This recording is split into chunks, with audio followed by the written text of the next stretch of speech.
사람들이 외출할 때에 제일 신경을 쓰는 것은 자기의 그 얼굴입니다. 얼굴에 뭐 흉터가 있다든지 얼굴에 뾰루지가 나 있다든지 또 뭐 성형수술을 했는데 아직 상처가 아물지 않았더라면 밖에 외출을 잘 안 하려고 할 것입니다. 마찬가지로 우리가 이 사회에 아무리 사회가 발전하고 아무리 돈을 많이 벌었다 하더라도 이 작은 불의가 있으면 그 사회의 인물은 완전히 망치게 됩니다.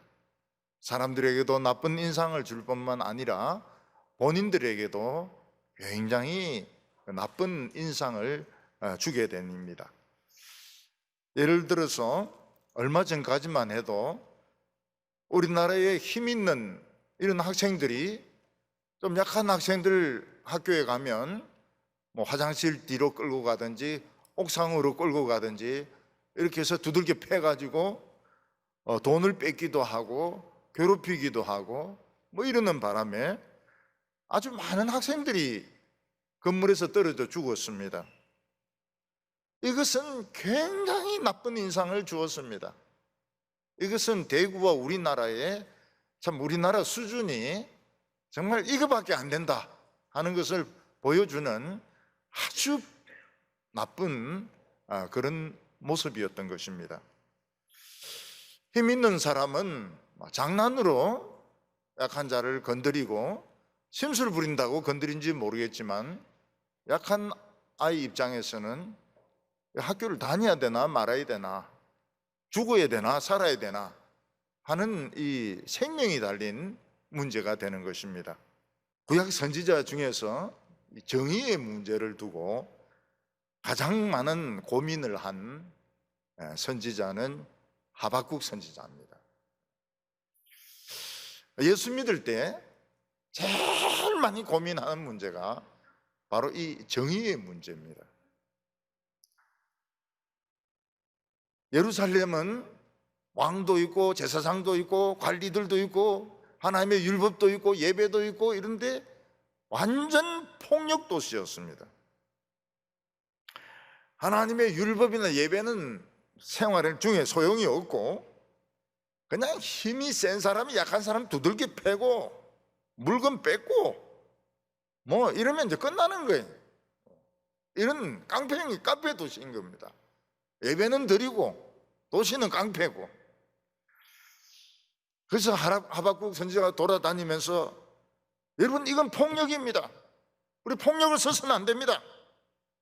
우리는 정의로 문제를 풀어야 됩니다. 이러니까 어떤 놈이 웃기는 소리 하고 앉았냐?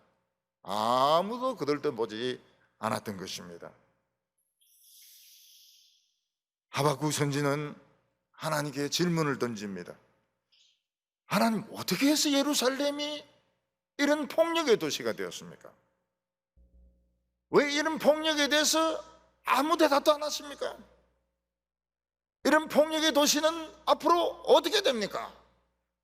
하나님은 일체 대답을 안 하시는 겁니다. 하나님은 침묵하시는 것입니다. 오늘 첫 번째는 예루살렘이 어떻게 해서 불의한 나라가 되었느냐 하는 것입니다. 한때 예루살렘은 전 세계에서 가장 아름다운 도시였습니다. 여기서 이 도시가 아름답다고 하는 것은 경치가 아름답다거나 건물이 아름답다거나 조경이 아름답다는 뜻이 아니었습니다. 예루살렘이 아름다웠던 것은 정의가 살아있었기 때문입니다. 예루살렘 사람들은 강한 자가 약한 자를 절대로 학대하지 않았습니다. 약한 사람들을 절대로 학대하지 않았습니다. 약한 사람들 많지 않습니까? 여성들, 장애인들, 그리고 남편 돌아가신 분들, 어린이들 다 약한 사람들은 절대로 학대하지 않았습니다. 그리고 예루살렘은 외지에서 온 사람이라 해서 텃세 부리지 않았습니다. 우리로 치면 뭐 전라도에서 왔다, 서울에서 내려왔다 이래가면 텃세 부리고 밥 사내라 하고 그런 짓을 안 했다는 거예요. 덧새를 안 부렸다는 거예요. 밤이라고 해서 강도가 설치지도 않고 여인들이 밤에 걸어 나가도 겁탈을 당하지 않는 도시였습니다. 사람들은 예루살렘에서 하나님의 말씀을 들을 수 있었습니다. 아무리 지치고 낙심해도 영혼이 소생되는 곳이었습니다. 그래서 사람들은 예루살렘을 아름다운 도시라고 칭찬을 했습니다. 근데 세월이 흐르면서 예루살렘에 조금씩 쓰레기들이 쌓이기 시작했습니다. 나중에 이 쓰레기들이 많아지게 되었습니다. 쓰레기들이 도시를 가득 채우게 되었습니다. 구더기나 파리들이 막 날아다닙니다. 사람들은 말을 할 때마다 화를 냅니다. 부드럽게 말을 하지 않아요. 막 화를 내고 욕을 하고 안 되면 힘으로 물건을 강탈하고 아주 더러운 도시로 변하고 말았습니다. 이것을 보고 하박국 선지는 하나님께 부르짖습니다. 하나님, 제가 이 폭력이라고 해도 왜 하나님 가만히 계십니까? 왜 하나님은 응답을 안 하십니까? 이 예루살렘은 새로워질 수 없습니까? 2절 말씀을 보면 여호와여 내가 부르짖어도 주께서 듣지 아니하시니 내가 강포로 말미암아 외쳐도 주께서 구원하지 아니하시나이다. 여기서 보면은 내가 강포로 인하여 이렇게 되어 있지만 원문에는 그렇게 안 되어 있습니다. 원문에는 강포 이렇게 되어 있습니다. 무슨 말인가 하면 강한 사람 약한 사람 때리는 거 보고 폭력이요, 폭력, 이건 폭력이요, 폭력은 안 돼. 그러는데 사람들은 아무도 쳐다보지 않는 겁니다. 하나님도 도와주시지 않습니다. 그러니까 이 예루살렘은 약한 사람들만 손해를 보는 거예요. 약한 사람들만 뺏기는 것이고 두들겨 맞는 곳이고 뭐 아무리 폭력이니 아무리 나쁜 짓이니 해도 관심 가진 사람은 아무도 없는 겁니다. 하박국은 하나님께 기도를 드립니다. 3절과 4절에 보면 어찌하여 내게 죄악을 보게 하시며 패역을 눈으로 보게 하시나이까. 겁탈과 강포가 내 앞에 있고 변론과 분쟁이 일어났나이다. 이러므로 율법이 해이하고 정의가 전혀 시행되지 못하오니 이는 악인이 의인을 애워쌌으므로 정의가 굳게 행하여 지민이다. 하박국이 예루살렘에서 보고 있는 것은 너무 뻔뻔스러운 죄악이었습니다. 여기 보면 왜 죄악을 보게 하시며 숨어서 죄악을 짓는 것이 아니고 내놓고 그냥 하는 거예요. 내놓고 죄를 짓는 겁니다. 패역이라고 하는 것은 이거 반항하는 것입니다. 비비 꼬아가지고 반항하는 것입니다. 이 옳은 건데도 반항을 해요. 그리고 변론과 분쟁이 뭡니까? 말꼬리를 잡는 겁니다. 말꼬리를. 그래서 저녁에 회의를 시작하면은 새벽에 마치 돈 안 법니다. 돈도 안 벌고 밥도 안 먹습니다. 말꼬리를 잡고 계속 늘어지는 거예요. 말꼬리를 잡고 변론에 또 변론, 변론에 또 변론. 그러니까 이게 안 되는 거예요. 하박국은 하나님께 왜 이렇게 하십니까? 이 삐딱한 것들, 말꼬리 잡고 늘어지는 것들 당장 심장마비 걸리가 죽도록 만들고 그냥 중풍 걸리게 만들고 머리 깨지도록 만들고 이렇게 하면은 정의가 실현될 텐데 왜 하나님은 그냥 내버려 두느냐는 것입니다. 우리가 신앙생활 하면 할수록 왜 하나님은 교회 안에 있는 불의를 내버려 두는가? 그냥 편 짜가지고 막 하는 내버려 두는가? 목소리 큰 사람이 이기게 내버려 두시는가? 왜 하나님은 사회에서 이렇게 불의한데도 내버려 두시는가? 이게 이해가 안 되는 거예요. 그래서 젊은 사람들이 교회를 떠납니다. 교회에 정의가 없다는 거예요. 교인들이 교회를 떠납니다. 왜냐하면 뭐 믿음 붙들어 봐야 소용이 없다는 거예요. 차라리 경찰이 돼 가지고 막 경찰 곤봉으로 패든지 검사가 돼 가지고 막 언도를 뭐 하든지 뭐 이게 낫지, 기도해봐야 소용이 하나도 없다. 그래서 사람들이 여기서 이제 걸려가지고 신앙을 잃어버리는 겁니다. 청년들이 여기에 걸려가지고 교회를 떠나요. 그거는 불의를 이기는 방법을 목사도 그렇고 교인들도 그렇고 몰라서 그런 겁니다. 방법이 있는데 몰라서 그런 것입니다. 오늘 두 번째로 하나님이 대답을 하십니다. 더 불의한 나라를 불러가지고 싹 썰어버리면 되는 거 아니냐. 예루살렘의 불의를 어떻게 하면 좋습니까? 하니까 예루살렘보다 100배나 불의한 나쁜 나라를 불러들여가지고 전쟁해서 싹 썰어버리면 된다. 이렇게 대답하시는 겁니다. 하나님은 오랫동안 하박국의 질문에 대해서 대답을 안 했습니다. 그동안에 예루살렘은 더 악해지고 더 폭력적이 되었습니다. 상당히 산 시간이 지난 뒤에 하나님이 말씀하십니다. 그 대답은 대답이 아니에요. 하나님의 대답은 대답이 아닙니다. 하나님은 하박국이 생각한 하나님과 너무 다른 것이었습니다. 그게 뭡니까? 전쟁에서 썰어버리면 되는 거 아니냐. 지금 전쟁 안 하려고 지금 하나님 앞에 불의를 바로잡아 달라고 하는 건데 전쟁에서 썰어버리면 된다는 겁니다. 5절과 6절 보면 여호와께서 이르시되 너는 여러 나라를 보고 놀라고 또 놀랄지어다. 너희의 생전에 내가 한 가지 일을 행할 것이라. 누가 너희에게 말할지라도 너희가 믿지 아니하리라. 보라, 내가 사납고 성급한 백성 곧 땅의 넓은 곳으로 다니며 자기의 소유가 아닌 거처를 점령하는 갈대아 사람을 일으켰나니. 하박국이 하나님으로부터 원했던 대답은 이 불의한 사람들을 하나님이 직접 심판해 주는 것입니다. 심장마비가 걸리든지 아니면 당뇨가 걸리든지 아니면은 뭐 어디 그러든지 이렇게 해가지고 하나님을 좀 겁을 내가지고 깨끗한 사회가 되기를 바랬습니다. 근데 하나님께서는 전혀 그런 생각이 없었습니다. 그런 식으로 두들겨 팬다 해가지고 바로잡을 사람 하나도 없다는 겁니다. 하나님의 대답은 전쟁이었습니다.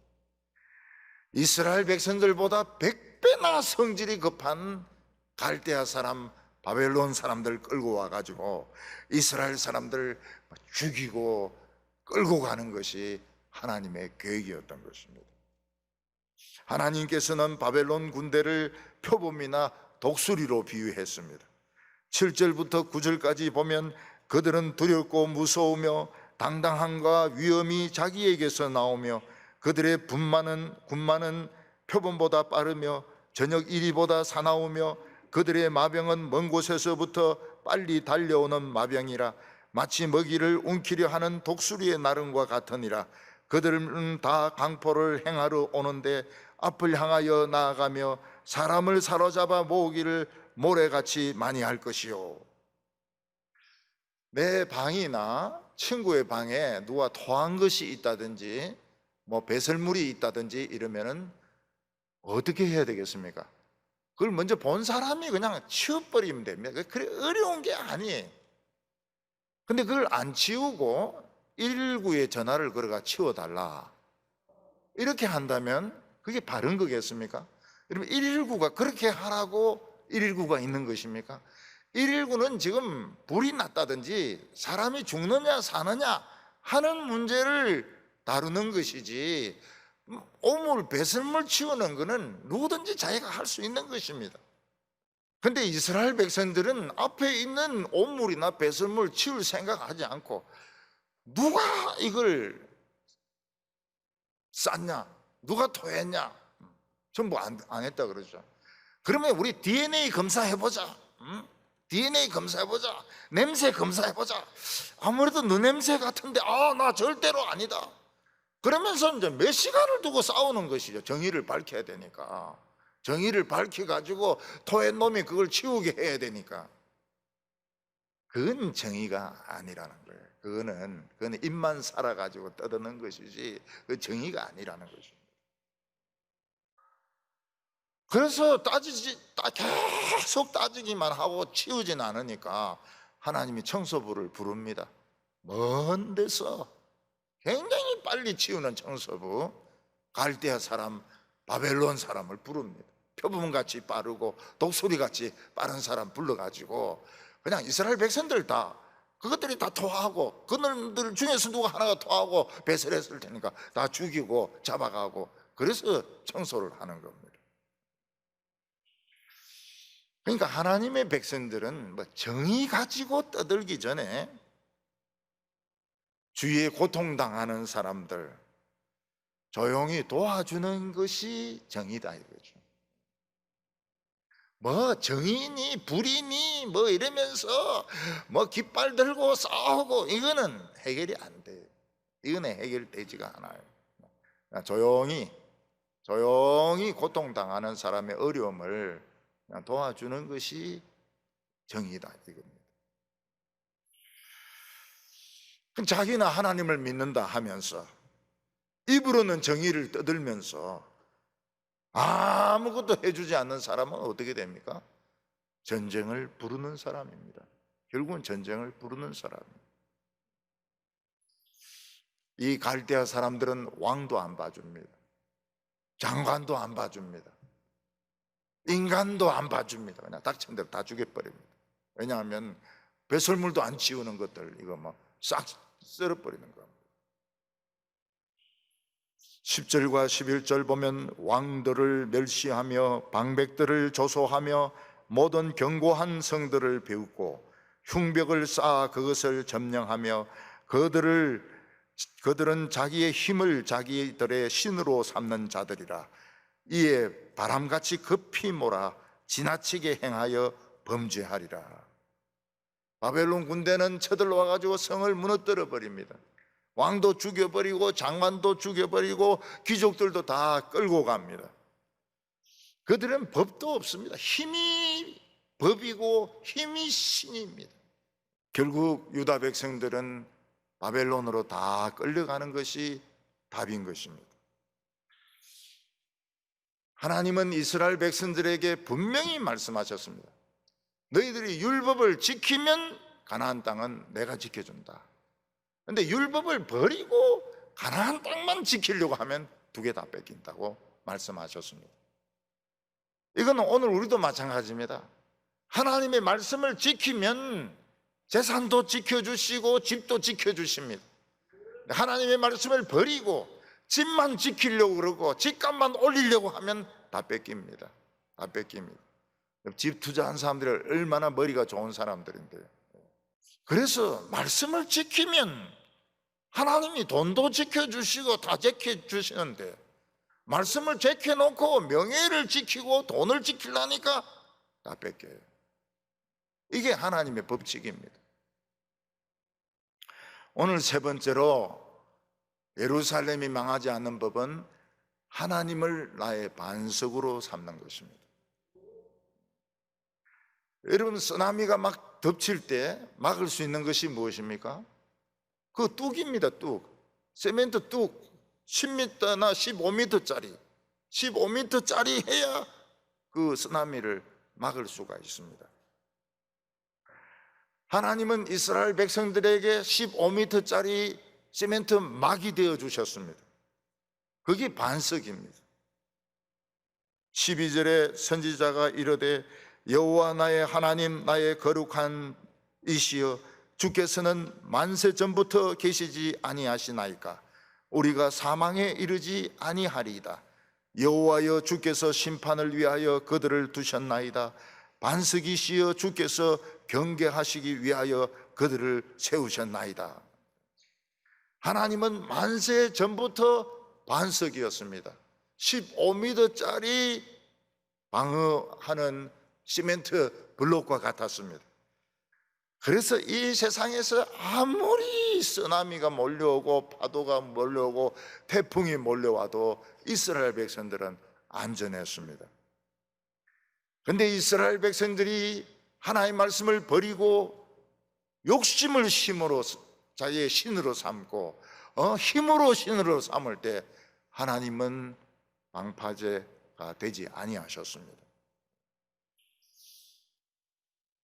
그 대신에 바벨론의 쓰나미가 밀려오니까 이스라엘은 완전히 떠내려가 버렸습니다. 거의 죽든지 떠내려가든지 했습니다.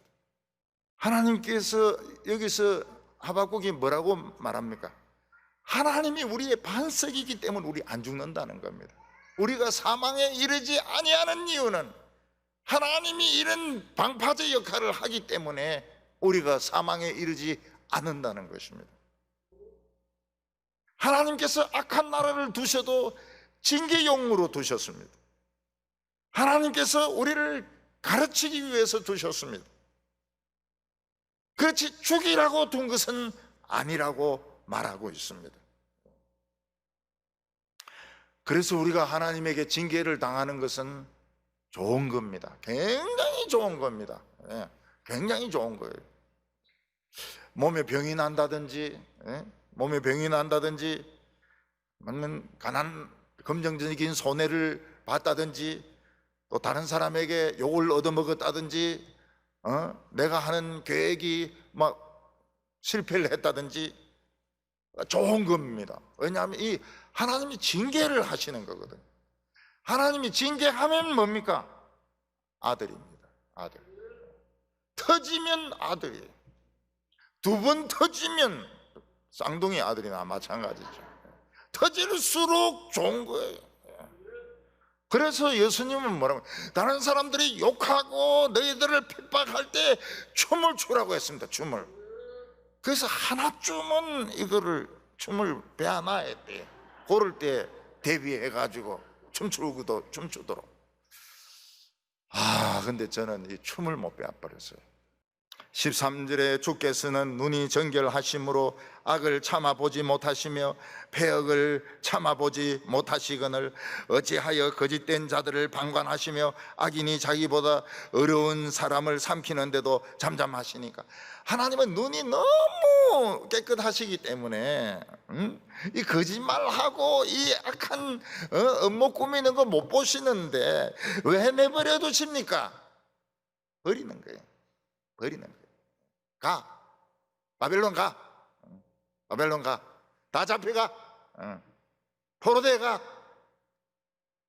하나님 못 보시죠? 이 쓰레기들.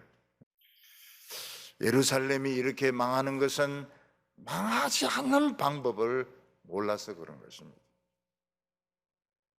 우리나라가 핵무기를 물리치려고 하면, 코로나를 물리치려고 하면 방법이 있습니다. 하나님께서는 예레미야에게 예루살렘을 둘러봐라, 의인이 있는가? 의인 한 명이라도 있는가 한번 찾아봐라 그랬습니다. 의인이 없어요. 사람들은 전부 세상에 도취되고 자기 자신이 돈 번 것에 도취가 되었습니다. 사람이 도취되면 황소개구리처럼 됩니다. 개구리인데 소리는 황소 소리를 내는 거예요.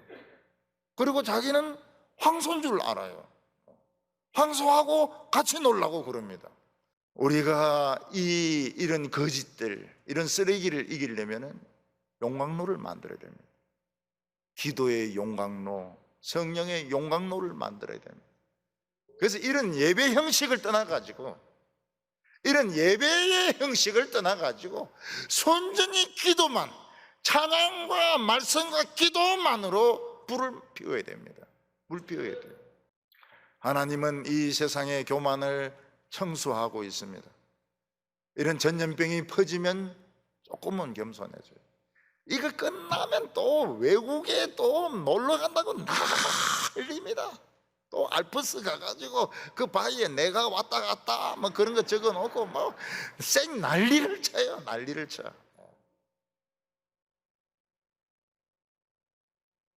하나님 앞에서 우리가 이 성령의 불을 피워야 되고 진짜 신앙을 가져야 됩니다. 그래서 이 나라를 지키고 가정을 지키는 우리 성도들 다 되시기를 바랍니다. 기도드리겠습니다.